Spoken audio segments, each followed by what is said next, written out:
All right. Hi, guys. Today I'm going to be going through the leadership lecture for I think it's the third from final lecture, so we're getting close. And I think everything will be posted by the end of this week, no later. So, you guys are getting close. I hope you're all doing really well.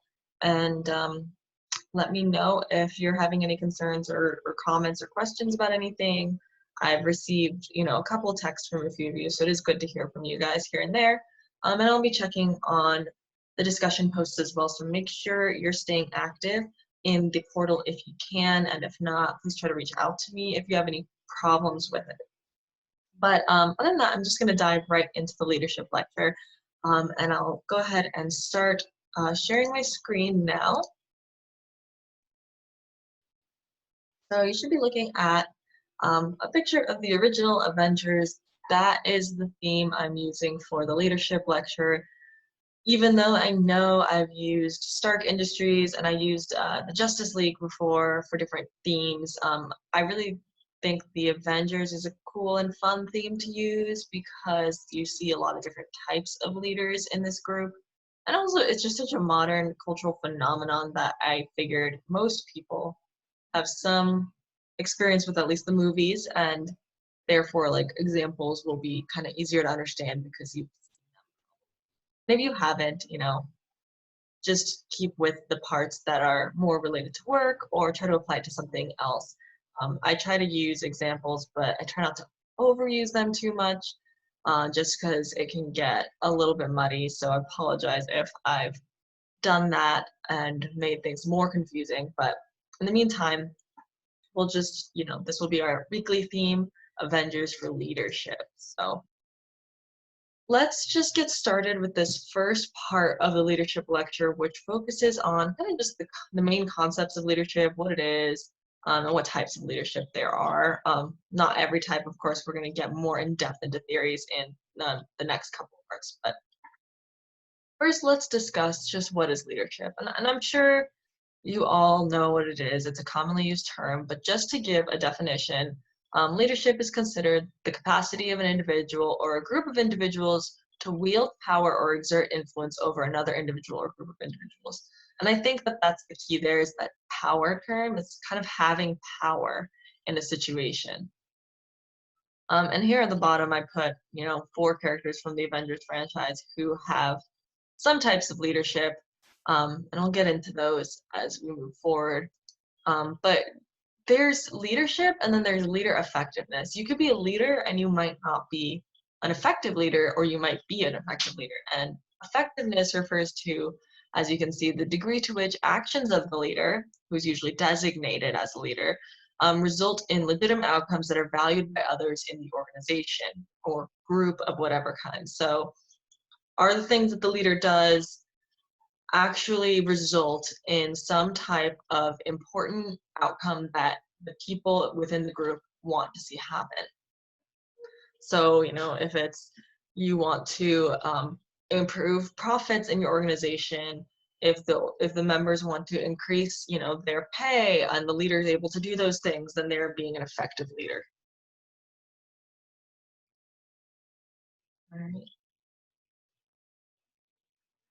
And although we talk about power leader in leadership, and how they're usually designated leaders, leadership is not necessarily limited to people who are in those formal positions of authority and power. It's not only the people who are designated or they are born with power, they're given power. There's this thing called leader emergence, which is the extent to which individuals in a non-leader role are able to exemplify leader behaviors and or are perceived by others to exemplify leader characteristics. So you have a group like the Avengers where, maybe they didn't have a specific person that was designated as the leader, but certain characters or members of the group tend to kind of emerge as having leadership behaviors and are therefore, the rest of the group says, oh, this person is an exemplary of a leader. So it tends to happen naturally in every group, um, at least to some degree. And when we study leader emergence, we often are interested in kind of taking a group that didn't have a formally designated leader, and looking at who is designated the leader by the group or emerges as the group to be the leader, and looking at what kind of traits and personality skills and abilities and traits they have, and also what their demographics are. And so when we study leader emergence, what we usually look at is a group after a leader has emerged or as they're emerging, and see what makes that person different from the others who didn't emerge as a leader. And now I'm going to get into this idea of power specifically, and how leaders are people who have power, but there are different types of power. So specifically, way early on in leadership theory, back in 1959, French and Ryan proposed that there are five bases or sources of power, and that these five sources of power can basically be what makes someone a leader. And they're all different, and they all, you would imagine, be different types of leaders. There's overlap. You can have more than one. And you might think that, oh, people who use this one tend to be good leaders, people who use that one tend to be bad leaders. And that's probably true to an extent, but there's definitely a little bit of, muddy waters in that area. But let's just go through them one by one and you'll see what I'm talking about. So first, the first source of power is something called legitimate power.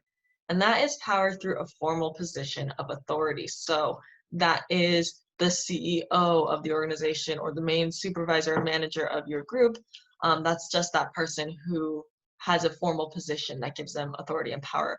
And so here on your screen, I put Thor and I put T'Challa, the Black Panther, because they're both kings. So they have this formal position of authority. I don't think that necessarily makes them good leaders. Personally, I don't think Thor is that good of a king or a leader, but that's neither here nor there. Just moving on through the other types of power. So the second type of power that is listed in this theory is reward power. And this is power through mediating or dispensing valuable outcomes or rewards. So, using that reinforcement theory we've talked about, it's also a way of exerting power. If you have some sort of resource that you can designate to people based on their behaviors, you're kind of leading them through the power of these rewards.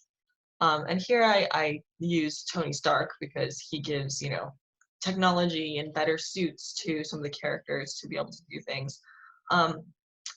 But, it can also occur in the workplace. So your supervisor may be someone who is designated that position, which gives them that first type of power, but they might also be someone who, because of that position, they have the ability to dispense valuable rewards. So pay raises and things like that. That gives them additional power. The third type of power is coercive power, which is power through mediating or dispensing unfavorable outcomes or punishments. And as you can imagine, this is one we don't use a lot in the workplace, other than maybe firing people or suspending them from work.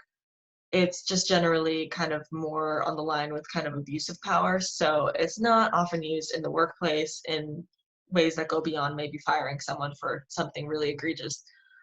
But of course, we see a lot of examples in life and in fiction that are this type of coercive. Fourth type of power is referent power, and that is power that is gained from being a role model. This is the example of a person who emerges from a group as a leader, probably because they are doing the right thing and they are being kind of this goal or aspiration that others want to be like. And, for me, the perfect example of that is Steve Rogers. Of course, I'm using these fictional examples because I enjoy them.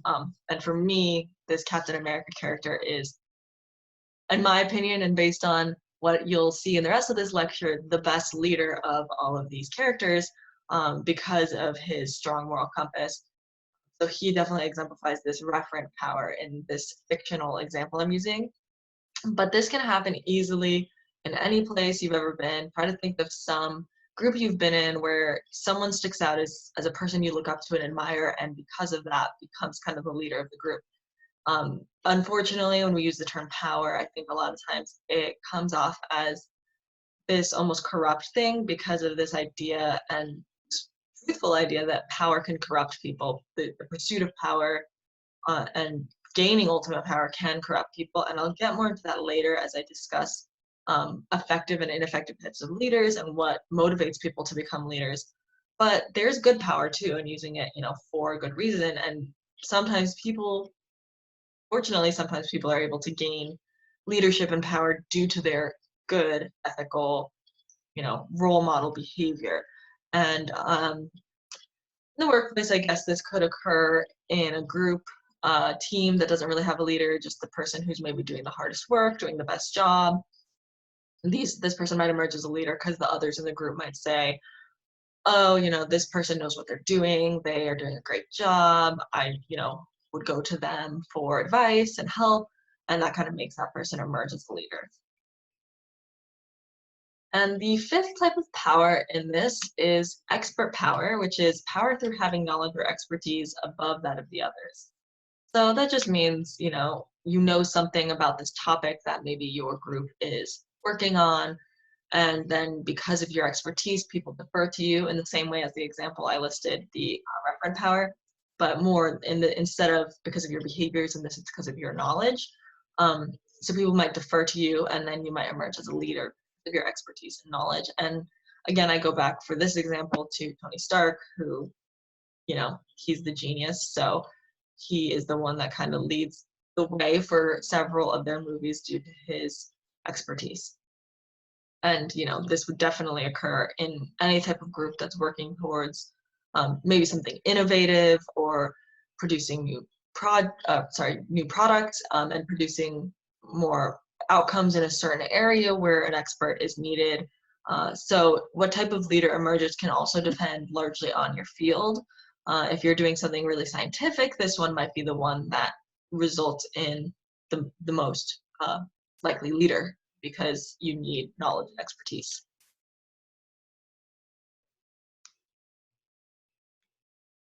So this 5 sources of power model can explain why even people in positions that are not designated as leaders may become leaders. So other than that first position, that is just the designated leader, the other 4 sources of power, they offer a good example of why someone who was not originally supposed to be a leader or not assigned the role of leader may become that leader. And formal leadership, as I said, is only one of the 5 possible ways to gain power in leadership. In addition, a formal leader can also, or being a formal leader can and does lead to the expansion of other sources of power. So while you can use those other sources of power to kind of emerge as a leader, the person who has that position of a formal leader is likely to gain those other powers as well, especially, for example, the ability to use coercive leadership, where you use punishments, or rewarding leadership, where you offer something to the person. Those definitely very frequently come along with formal leadership, and the others can as well, the expertise and the reference. So legitimate power is a very important source of power, and it can lead to other sources of power, but it is not the only source, and you can use other means to emerge as a leader. And that right there is all I have for just the first introduction to leadership. So covered kind of what it is and where it comes from, sources of leadership and power. So in part 2, I'm going to get into more in leader emergence. So look to that video next.